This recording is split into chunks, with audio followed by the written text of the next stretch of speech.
हमारे आधुनिक युग के वैज्ञानिकों को एक ऐसी सभ्यता के प्रमाण मिले हैं जो हमारी जानकारी से कहीं अधिक प्राचीन और रहस्यमय है।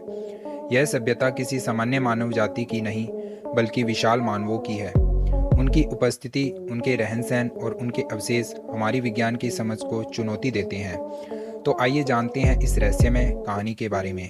कहानी शुरू करने से पहले यदि आप इस चैनल पर नए हैं, तो चैनल को सब्सक्राइब कर बेल आइकन को प्रेस करना ना भूलें। साल 1522 में शिप विक्टोरिया स्पेन के तट पर वापस लौटा। वह शिप एक मिशन पर गया था। 5 जहाज और 250 लोगों के साथ मिशन पर जाने वाला जत्था सिर्फ एक शिप और 18 लोगों के साथ वापस लौटा। उन लोगों ने एक ऐसे रहस्य के बारे में दुनिया को बताया जिसे सुनकर हर कोई हैरान था। एक्सप्लोरर को उनकी बातों में दिलचस्पी पैदा हो रही थी, तो वहीं साइंटिस्ट ने उनकी बातों को सिर्फ इमेजिनेशन का नाम दे दिया।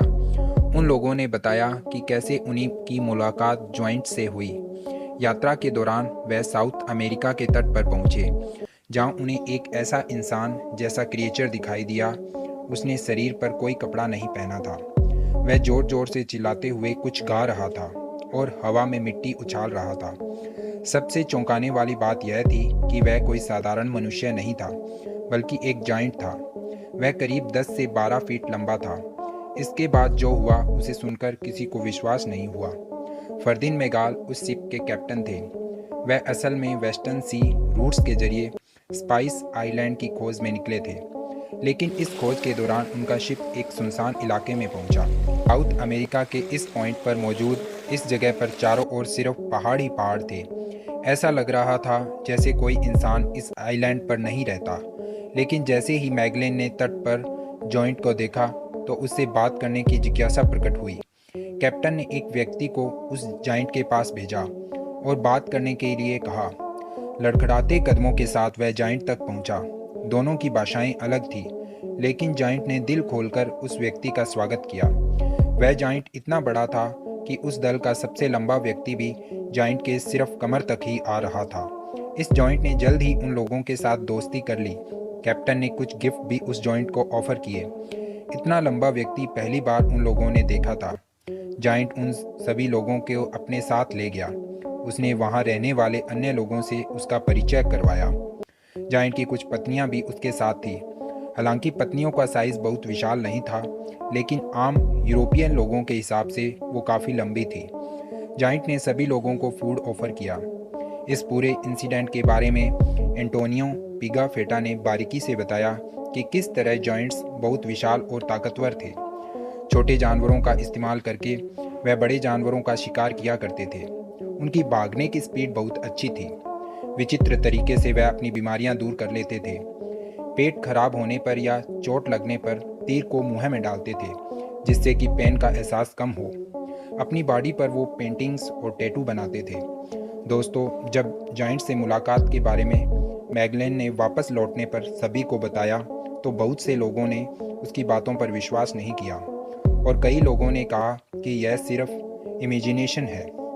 कुछ नया ढूंढने के उत्साह में उन्हें जॉइंट्स का भ्रम हुआ, जबकि वास्तव में ऐसी कोई भी मनुष्य की प्रजाति धरती पर नहीं पाई जाती।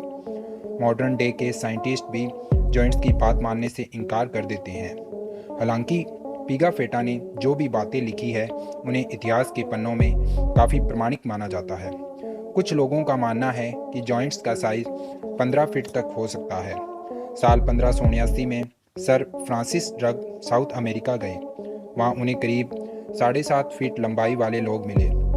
हम लोगों के मुकाबले उनकी हाइट काफ़ी लंबी थी, लेकिन उन्हें जाइंट्स कहना ठीक नहीं होगा।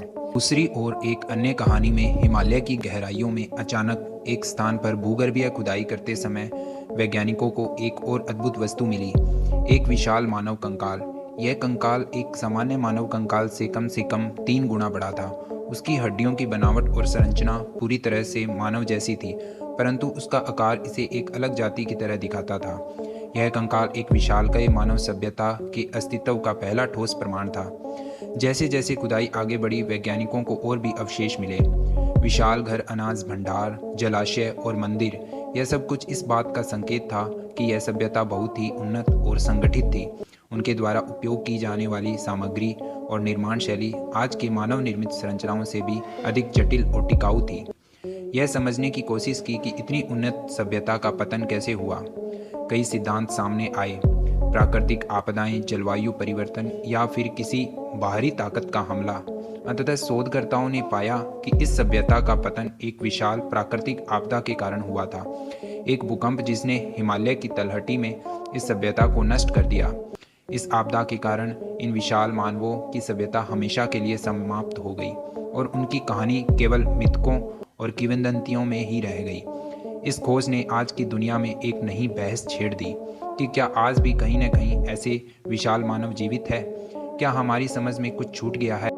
इस सभ्यता की खोज ने मानव इतिहास के बारे में कई नए सवाल खड़े कर दिए हैं। विज्ञान और इतिहासकार इस बात पर विचार कर रहे हैं कि कैसे इस नई जानकारी को वर्तमान में शामिल किया जाए और कैसे इसे मानवता के इतिहास का हिस्सा बनाया जाए। यह सभ्यता हमें सिखाती है कि हमारी पृथ्वी के गर्भ में अभी भी कितने रहस्य छिपे हो सकते हैं। हमारी आधुनिक सभ्यता जितनी भी उन्नत हो, हमें यह समझना चाहिए कि प्राचीन काल में भी ऐसे महान और अद्भुत सभ्यताएं मौजूद थी जिनके रहस्य हमें आज भी हैरान करते हैं। शायद उस समय एक्सप्लोरर किसी बात को थोड़ा बढ़ा चढ़ाकर बताते होंगे जिससे कि उनकी कहानी दूर दूर तक फेमस हो जाए। इन सब थ्योरी को जानने के बाद यह सवाल आता है कि क्या सच में धरती पर विशाल मानव रहते थे या फिर गलती से आम लोगों को ही एक्सप्लोरर ने विशाल मानव का दर्जा दे दिया। उनकी हाइट अच्छी कही जा सकती है, लेकिन इतनी लंबाई वाले लोगों को जायंट्स का दर्जा नहीं दिया जा सकता। इस टाइप के लोगों की फिजिकल हेल्थ काफ़ी अच्छी थी और कल्चरल भी रिच हुआ करते थे, लेकिन लेट 19th सेंचुरी तक यह ट्राइब इतिहास के पन्नों में कहीं गुम हो गई। 16th सेंचुरी में यूरोपियन ने जायंट की थ्योरी को फैलाना शुरू कर दिया था। पूरे यूरोप के लोगों के बीच यह बात मशहूर हो गई थी कि साउथ अमेरिका में वास्तव में जायंट्स रहते थे। इसको लेकर कई किस्से और कहानियां मशहूर होने लगे। आम लोग भी जायंट्स की बात करने लगे। ऐसे में नए नए एक्सप्लोरर ने भी जायंट्स की कहानियां सुनानी शुरू कर दी, क्योंकि यह कहानियां सुनने में अच्छी लगती थी और तेज़ी से स्प्रेड भी होती थी। इन्हीं कहानियों की वजह से उन्हें अटेंशन भी मिला करता था। लगभग 300 सालों तक यूरोप में जायंट्स के खूब चर्चे मशहूर हुए।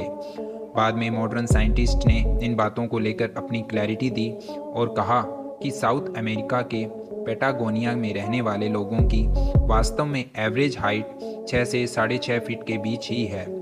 अपनी यात्राओं को बढ़ा चढ़ाकर कुछ लोगों ने इन्हें पेश किया है, जिसकी वजह से इस तरह के मिसकंसेप्शन हुए हैं। तो दोस्तों, उम्मीद करता हूँ कि आपको यह वीडियो पसंद आई होगी।